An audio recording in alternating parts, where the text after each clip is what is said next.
संस्कार का या विचार का किस पे बात किया जाए, जब सोशल मीडिया के माध्यम से, मीडिया के माध्यम से, प्रिंट मीडिया के माध्यम से, टेलीविज़न मीडिया के माध्यम से ये सूचनाएं सर्वसाधारण को मिली, मुझ तक मिली, तो हमने चिंतन करना शुरू किया।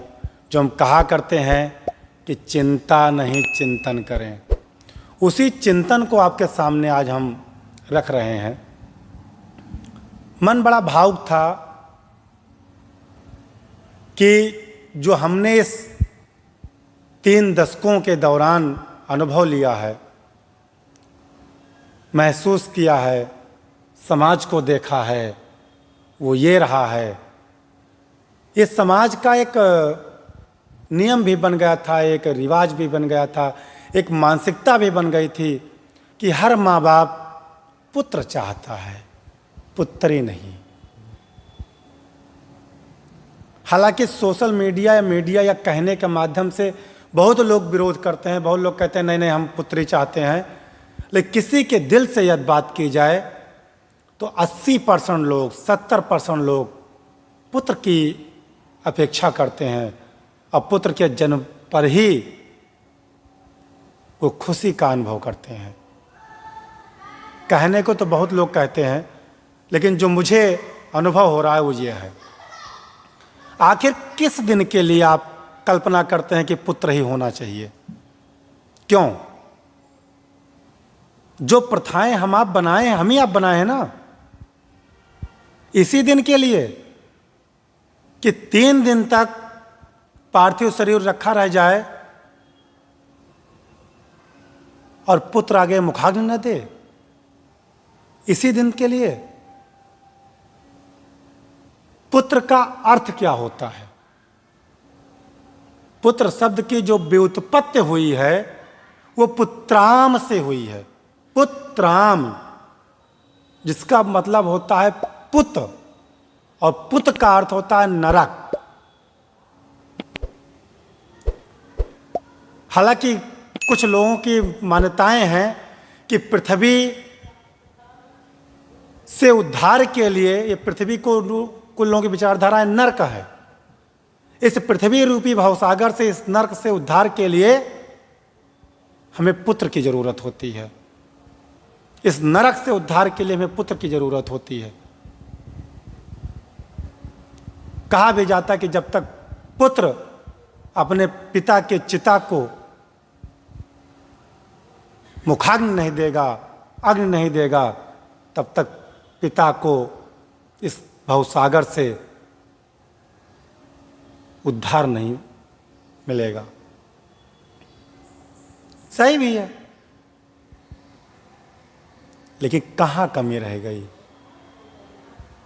कुछ लोगों के यहाँ केवल लड़कियां हैं, वो भी चिंतन करते हैं। किसी के यहाँ केवल 2 लड़कियां हैं, लड़के नहीं हैं, वो भी रोते हैं, काश हमारे यहाँ बेटे होते। आप इस समाज को देखो, ऐसे बेटे लेके क्या करोगे?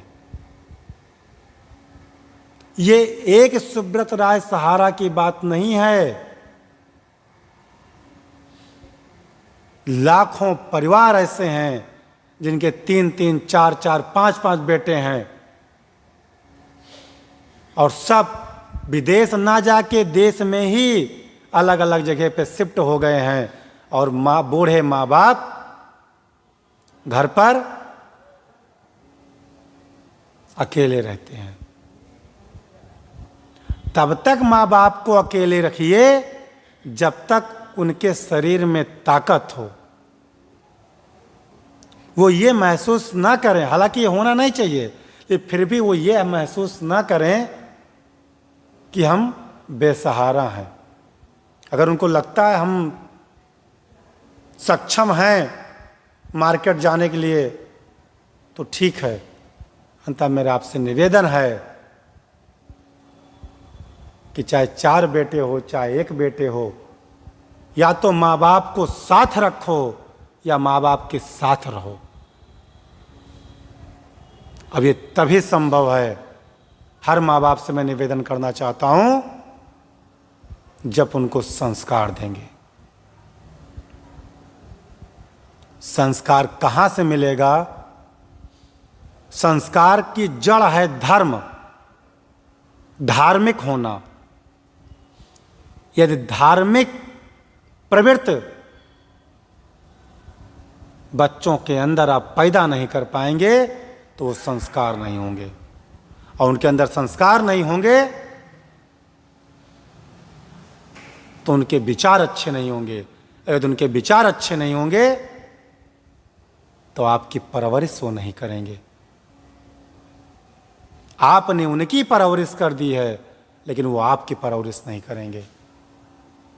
वो व्यक्ति जो स्कूटर से चल करके और एक छोटा सा बिजनेस स्टार्ट करता है और देखते देखते देखते देखते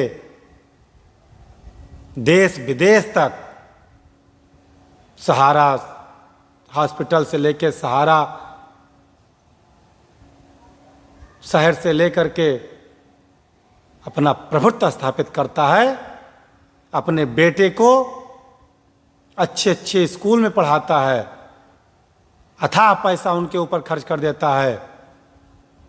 एक बाप अथाह पैसा खर्च करके बच्चे की जिंदगी बना देता है, और वही बेटा थोड़ा पैसा खर्च करके अपने पिता को मुखाग्नि देने नहीं आता है। क्या इसी दिन के लिए पुत्र चाहिए? किसी के यहाँ जाओ, बड़े गर्व से माँ बाप कहते हैं मेरा एक बेटा वहाँ बंगलौर में है, एक बेटा मुंबई में है, तुम्हारे साथ कौन है? इस पे चिंतन करो। बेटा तो है, ठीक है, तुम्हारे साथ कौन है? इसी दिन के लिए आप दर दर भटक रहे थे, इसी दिन के लिए आप मंदिर मस्जिद गुरुद्वारा का चौखट पे अपना मस्तक झुका रहे थे कि मुझे पुत्र चाहिए। मुझे बुढ़ापे में लाठी का सहारा चाहिए। अभी वक्त है, इस चमक भरी दुनिया में ऐसा न करें। हर कार्य को लिमिट में रखें, सीमा में रखें, ओवर लिमिट में न जाने दें। अगर आज आप एक गिलास पानी को तरस रहे हैं, होल्डिंग पे पड़े पड़े, तो दूसरे को दोष देने से पहले खुद विचार कीजिए कि आपने कहाँ गलती कर दी है। यदि आप संस्कार दिए होते, बच्चा कितना बड़ा क्यों ना होता, आपके पास जरूर होता। कब सीखोगे? किससे सीखोगे? ऐसे ही घटनाएं हमें आपको प्रेरित करती हैं। हमें आपको सीखना चाहिए। बार बार कहते हैं शिक्षा नहीं, संस्कार दीजिए। कई बार हमने कहा है अपने चैनल पे कि शिक्षा से पहले संस्कार दीजिए। एक बार मेरा कहा मान लीजिए, शिक्षा से पहले संस्कार दीजिए। जय हिंद, जय भारत, नमस्कार साथियों।